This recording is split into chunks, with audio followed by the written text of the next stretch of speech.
मातरम चाहिए, वंदे मातरम। मेरे विचार में निर्णय हाँ वालों के पक्ष में हुआ, हाँ वालों के पक्ष में हुआ। प्रस्ताव स्वीकृत हुआ, विधेयक पारित हुआ। वंदे मातरम बिल संसद से पास, मुस्लिम संगठन ने उठाया सवाल। वंदे मातरम का अपमान होगा अपराध, इसे धार्मिक आजादी के खिलाफ क्यों बता रहे मुसलमान। संसद ने राष्ट्रीय गीत वंदे मातरम के अपमान को अपराध बताने वाले बिल को तो पास कर दिया, लेकिन मुस्लिम संगठन अब इस पर सवाल उठा रहे हैं। वो इसे संविधान और धार्मिक स्वतंत्रता के खिलाफ बता रहे हैं। जमीयत उलेमाए हिंद के अध्यक्ष अरशद मदनी ने वंदे मातरम बिल को चुनावी राजनीति और जनता के मूल मुद्दों से ध्यान भटकाने की कोशिश करार दिया है।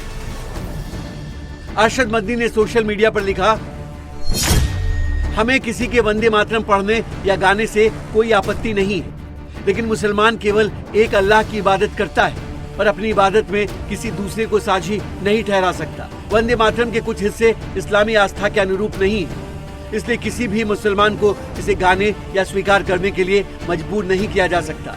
भारतीय संविधान का अनुच्छेद 25 हर नागरिक को धार्मिक स्वतंत्रता और अपने धर्म का पालन करने का अधिकार देता है, जबकि अनुच्छेद 29 अभिव्यक्ति की स्वतंत्रता की गारंटी देता है।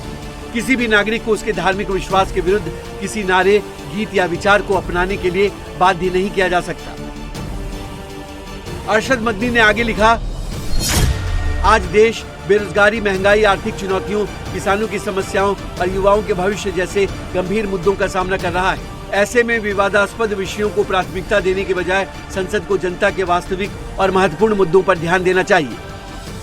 मदनी के अलावा all India Muslim personal law board ने भी संसद के दोनों सदनों में वंदे मातरम बिल को पास होने पर सवाल उठाए।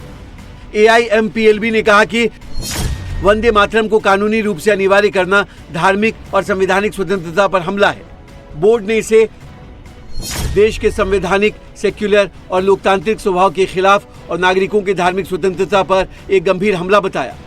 बोर्ड के मुताबिक कानून के जरिए किसी विशेष धार्मिक अवधारणा या विश्वास को देश के सभी नागरिकों पर थोपना भारत के संविधान की मूल भावना के विपरीत है।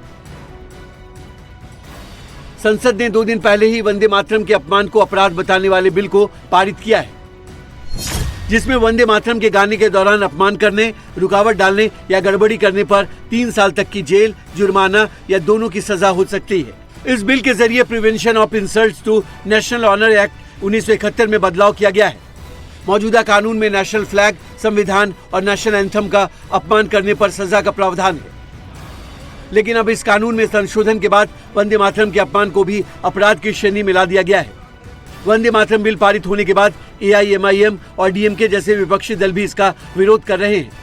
ये पार्टियां इसे हिंदुत्व का एजेंडा और सेकुलरिज्म के खिलाफ बता रही हैं, जबकि बीजेपी इसे देश की अस्मिता और राष्ट्रीयता से जुड़ा बता रही है। जब आप वंदे मातरम पढ़ते हैं तो वो तो एक भगवान और देवी के बारे में पूजा की बात है उसमें, और कहीं पर भी नेशनल सॉन्ग का डेफिनेशन नहीं है। तो आप इसको इस तरह से मुसल्लत कर रहे हैं देश के ऊपर, तो गलत है बिल्कुल। आर्टिकल 25 फ्रीडम ऑफ रिलीजन है, उसके स्टैंजास पढ़ लीजिए आप। मैं एक मुसलमान हूँ, मैं सिवाय अल्लाह की किसी की इबादत नहीं करता हूँ। अगर मैं किसी की बात करूंगा तो मुसलमान कहाँ रहूंगा?